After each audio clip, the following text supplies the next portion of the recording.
Última palestra aqui da manhã, então uma probabilidade grande, depois de tanta gente boa aí. E também, como diz um amigo meu que é mineiro, não colocar o pé no bico de ninguém, né? Ficar segurando no processo do almoço. Hoje eu vou falar sobre a Paty Pino. Alguém já ouviu falar desse projeto? Duas, três pessoas. Isso realmente era o que eu esperava.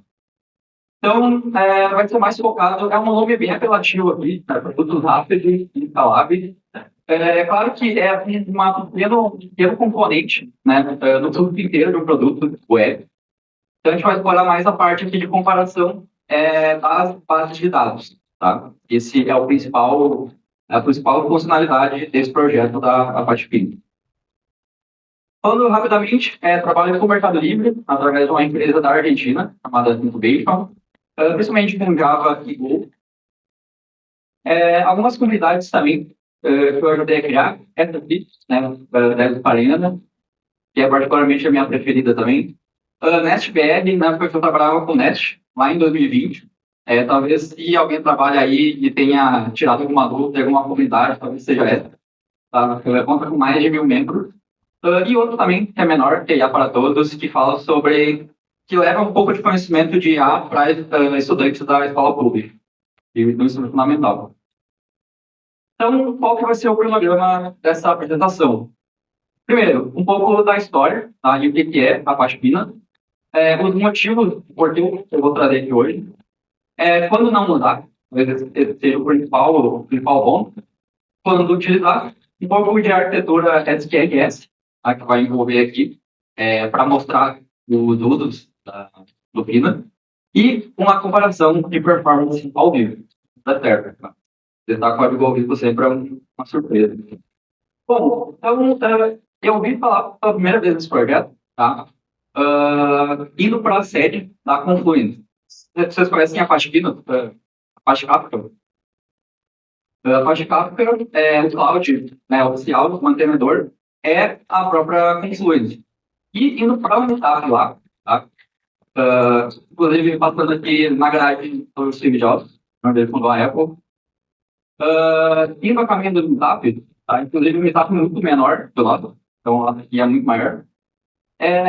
Eu cheguei lá, tá? E conheci, além de conhecer sobre o projeto, eu conheci um cara que era um ancião lá do Vale do Silício, o cara já com uma barba gigante, cabelo gigante, branco, trabalhando há muitos anos lá, muitas décadas. Ele era um cara que gostava muito do Brasil, então ele sabia mais coisas do Brasil do que eu, inclusive. Várias histórias de um presidente americano indo visitar a Amazônia, enfim, diversas curiosidades. E ele falou uma coisa que me prendeu muito a atenção, e eu queria compartilhar com vocês, que é o seguinte. Esse projeto aqui, tá, o Patipino, ele é utilizado por grandes empresas, tá? E algumas delas, grandes empresas brasileiras. É uma informação confidencial, só que, tudo bem, eu não vou falar quais são as empresas. Eu só vou colocar aqui os setores, certo? Uma do setor bancário, certo? Logo ali hoje, e uma do setor petrolífero. Então, elas utilizam a parte Pina, certo? Mesmo sendo open source, elas pagam essa solução. E elas não pagam por solução brasileira, ou créditos brasileiros, certo? O que elas pagam? Elas substituem por IA? Ainda não. Ainda não. Elas enviam dezenas de milhares de dólares para uma empresa, que é uma startup, para gerenciar esse cluster de Pina e auto-utilizarem nos seus projetos. Então, esse é o principal motivo de eu pedir curiosidade para esse projeto, né, fazer alguns testes, trazer aqui hoje, e também tenho o objetivo de continuar falando mais sobre ele aí nos próximos minutos. Bom, então vamos saber mais exatamente o que ele é, o que ele faz. Ele foi criado pelo LinkedIn, certo? Baseado na funcionalidade, de uma perfil. Todo mundo conhece. Eu me LinkedIn lá, você fica falando com alguém da vida do seu perfil. Então, uma coisa muito simples, mas tá lá. Alguém tal religioso no perfil. Por quê? Isso é uma funcionalidade que tem que pensar. É uma função de uma carga muito pesada. É uma função analítica que está sendo disponibilizada para todos os usuários da plataforma. Então, são milhões de usuários fazendo consultas analíticas. Que antigamente era mais comum ser feito apenas por administradores da empresa. Agora, essas consultas que são extremamente pesadas vão ter que ser disponibilizadas para o seu usuário final. Então, são milhões de usuários fazendo essas consultas. Então, eu precisava de algum sistema que conseguisse detectar mais de 100 mil querbas por segundo de baixo latência. Então, você fazer um processamento de uma carga pesada para milhões de usuários e com uma latência baixa, abaixo de 100 milissegundos. Então, eles criaram esse projeto e depois foi doado para a parte inteira. Né? Você tem aí diversos projetos e é um guarda-chuva de projetos open source. Então, é uma aplicação aqui de alto nível, como ele funciona. Tá? Pense no seguinte, aqui em Source, a gente tem várias fontes de dados, certo? Pode ser evento, ele entrega já uma faixa gráfica, pode ser outros mais pesados de outros projetos, pode ser storage, pode ser simplesmente um CSV. Você vai alimentar essa base, certo? É uma base de dados. Você vai ter componentes aqui no Pinot, que ele vai processar esses dados já com várias, pensando lá na frente, pensando em como consumir, diferente das bases de dados mais tradicionais. Então, você conseguindo importar esses dados, você aí sim já consegue realizar consultas. Quais são os principais casos de uso? Inteligência de negócio, certo? Produtos como o KingMover e detecção de anomalias, certo? Então, ele conta com os seguintes componentes. No cluster Pinot, você vai ter o controller, tá? Que é um componente, que é uma plataforma web pronto para uso, que você pode gerenciar. Você pode visualizar tabelas, fazer alguma consulta ali, mesmo através da plataforma, controlar diversas configurações ali, segmentos, tabelas e mesmo nada. Então, tem o servidor, tá? Onde de fato são usados, armazenados, um clover, que auxilia na hora que a gente vai fazer a query. A Minion é algo à parte ali para grandes questões paralelas. Aqui eu não vou pegar muito para isso, tá? Mas o grande segredo aqui da vida é o seguinte: quando a gente executa uma query, SQL-like, tá? Então você pode utilizar SQL para consultar, só que ele não é exatamente um SQL. Então ele vai compilar essa query e vai transformar, vamos dizer assim, uma linguagem interna dele, certo? Ele vai mandar para vários servers usar esses dados e vai levar para o nosso broker, certo? E o broker ele vai unir todos esses dados e pegar ali para nossa conta. Tá? Então, o benefício dele é o seguinte: ele já é distribuído por padrão. Então, o que importa é real time. Então, você consegue ingerir eventos em tempo real e conseguir sair em tempo real. Ele divide por segmentos. Então, se você tem lá 10 milhões de linhas, ele vai estar dividido em segmentos, por exemplo, a cada 1 milhão ou 2 milhões de linhas. Ele tem uma arquitetura já pronta para cloud, tá? Pronta para ser distribuída. Quando você faz o consumo de dados, ele tem aqui já índices pré-agregados. Tá? Isso é o grande segredo. Índices pré-agregados e o índice start rate. Então, vamos dizer assim,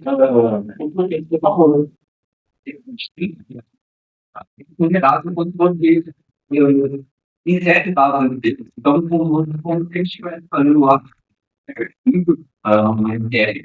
quando a gente está feliz do dados, ele cria diversos índices para agregar.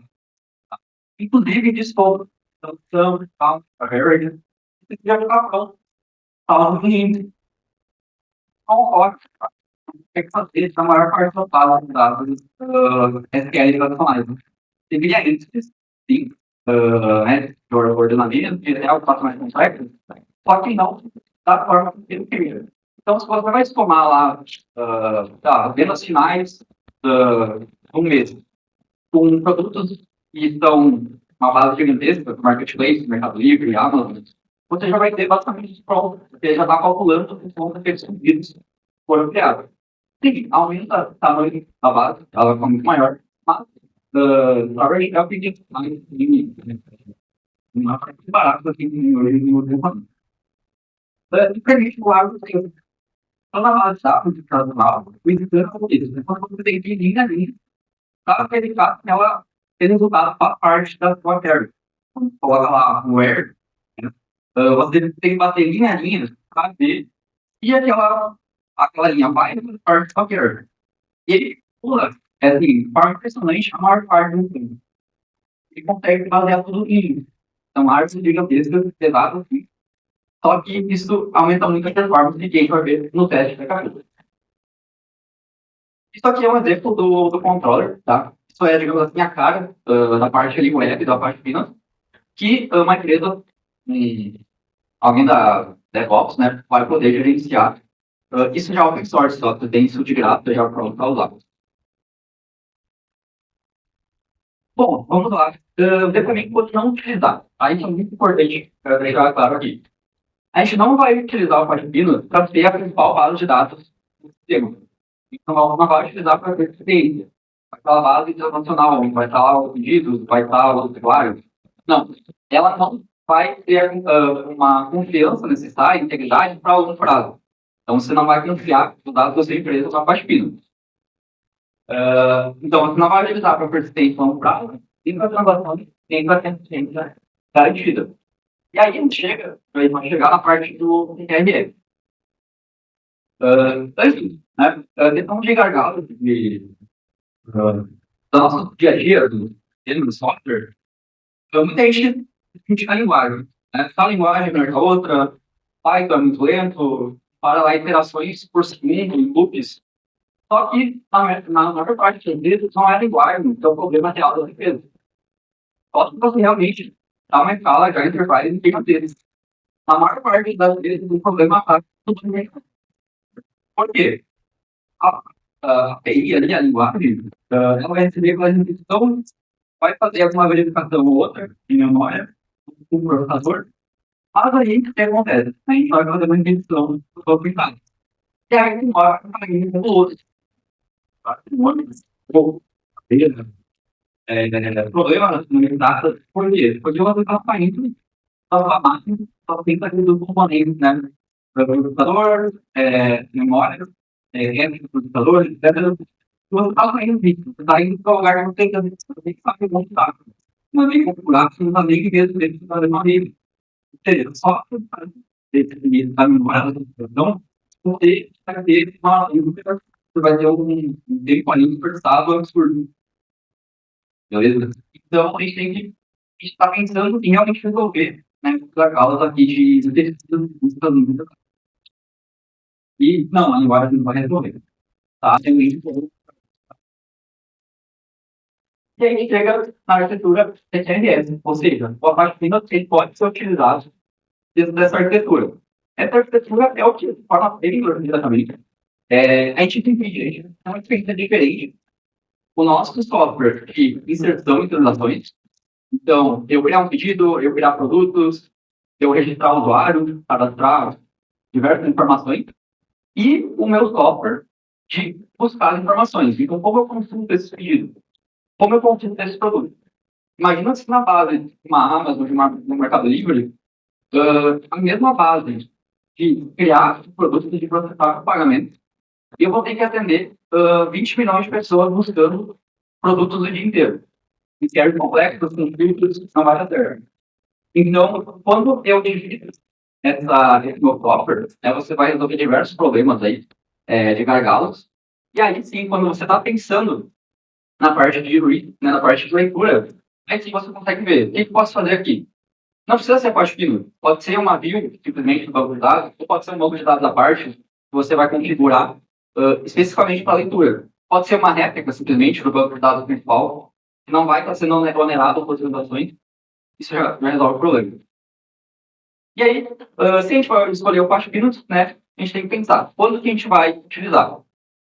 Então, alguns casos de uso. Recursos de analytics para o usuário final. né? Aqui tem o meu perfil, é um exemplo perfeito. Detector de anomalias, tá? Então, assim, quando você tem sistemas, você tem passos, tudo feito, no software, você tem que registrar cada clique, cada interação, cada ação do sistema, isso são muitos dados sendo gerados. Para evitar uma fraude no cartão de crédito, quando a gente está lá comprando, passando nosso cartão, são milhões de requisições. Entra, por exemplo, na Mastercard. São milhões de pessoas do mundo inteiro fazendo requisições. E você está lá no ativa. Você está olhando lá, carregando esperando a resposta do cartão que vai passar. Então, cada latência ali impacta com milhões de pessoas, impacta no seu dia a dia. Vai fazer a fila aumentar, né, a fila ali da loja. Só que você não pode deixar passar qualquer coisa, certo? Se você tem um usuário ali do banco, ele mora no Brasil, ele fez uma compra ontem numa padaria de igrejinha, mas do nada apareceu uma compra na pizza. Ele não pode deixar passar, porque isso é uma anomalia. Isso provavelmente é uma fraude. Então, para analisar milhões de ações ali em muito pouco tempo, tá? Uma base de dados tradicional não vai resolver, não vai dar conta. Então, é utilizado em muitos cenários no banco hoje. Analytics em tempo real também, dá para dados de empresa e até. Bom, aqui a Uber também utiliza, tá? Quando você está vendo quando você faz conexão com motoristas, né? Tem diversas informações do carro, eles utilizam a página. Não vamos entrar em detalhes aqui, mas eles utilizam. E agora, finalmente, a gente chegou na parte de comparação, certo? Bom, a gente vai comparar, então, uma query, tá? Muito pesada, de analítica, fazendo o teste com Postgres e um teste com Apache Pinot. Eu já vou explicar o que é o contexto desse teste. Antes, só vou fazer umas considerações. Tem também já clientes cadastrado aqui nessa base de dados, beleza? Não é algo totalmente fechado. Então, tem algumas otimizações já feitas aqui. Assim como no Finor também tem índices nas tabelas. Então, pessoal, para diferenciar as categorias, então, várias vezes ali numa base tradicional, o que é exatamente essas categorias? Postgres mais específico, etc., são OLTPs, né? Banco de dados online transacionais, ou seja, eles foram criados para suportar transações. Compra, sentido, cadastro de usuários, etc. E bom, tá? É a categoria que eu acho que é para justamente online analytics, ou seja, analytics online, em alto número de dispositivos. Então, vamos lá, né? Vai rolar aqui. Aqui eu tenho uma base de dados de visitas ao perfil. Então, eu tenho 3 milhões de visitas aqui. Eu vou ter lá no post, entre os mesmos 100 milhões de visitas, certo? Tem lá o user ID, uh,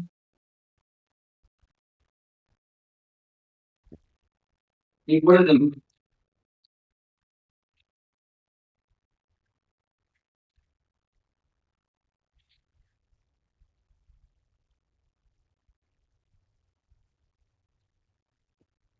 eu tenho aqui as colunas View ID, Profile ID, Your ID. Ou seja, esse perfil X é o perfil Y. Perfil Y é o perfil X.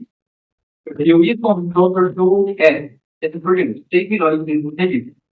E aí, eu vou rodar dois testes de carga. Um vai ser na base de post, certo? E aqui eu tenho, para mostrar aqui no GTP, para separar, não lembra muito. O meu cluster do Peanuts, tá? Quero deixar bem visível aqui, que é o mesmo número de recursos, tá? Nas duas máquinas. Então, 4 CPUs aqui, tá? 16 GB de memória, e no SQL, muitas coisas. Tem 4 CPUs, 6 Peanuts. É uma instância SQL dedicada no GCP. Então, para que tenha acreditado em mim, vamos fazer aqui o primeiro teste.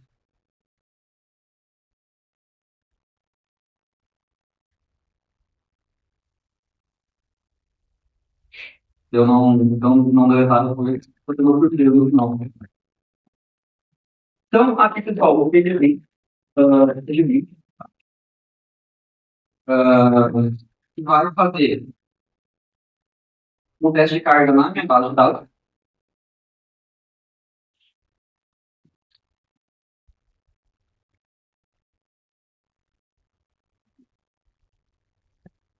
Ele está fazendo comigo, então,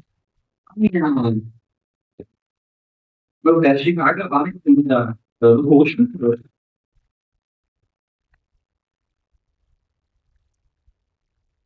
Na verdade, não é o mesmo. Então, vamos segundo aqui, Pedro, tá mais ou menos no teste aqui. Então, eu falo, ali, eu filmando 10 cliques, tá? Ao mesmo tempo por 30 segundos. E com esse, só assim, um pouco, né? A gente já tem embargado no cliente, tá? No RTB. A foto média de cada share é de cerca de 16 segundos. Por quê? Porque a gente uma base que está no final não tem. É, a conta disso. Então, very para cada share. Tá? Essa share não tem, né? E vai falar. Ela simplesmente diz o seguinte: eu quero saber, quero agrupar cada perfil e eu quero saber quantas visitas esse perfil teve. Então, 6 milhões de usuários. Quantas visitas do perfil X teve? Quantas visitas do perfil Y teve? Tá? Muito parecido com a função ali do LinkedIn. Então, guarda esse número, 30 segundos por consulta. Agora eu vou fazer a última, que é do abaixo, beleza? Que é só rodar aqui no script. Esse script vai estar no meu vídeo depois, tá? Tem vários scripts como eu preparei. Esse, esse teste. Então, vou no teste aqui. E você cai do resultado. Então, depois ele fazer edição para ver quanto tempo ele vai levar para fazer cada carry e quantas edições a gente consegue fazer por segundo. Então, vamos ver aqui. A gente conseguiu atender, pessoal, 550 edições por segundo. Tá? Em comparação aí do post, o não tinha ficado nem a 40, se não me engano. E o mais importante, o tempo de cada carry. A maior parte das edições foram feitas em 0,2 segundos. Então, 240 milésimos. Em comparação a 30 segundos do post. É isso, pessoal. Obrigado.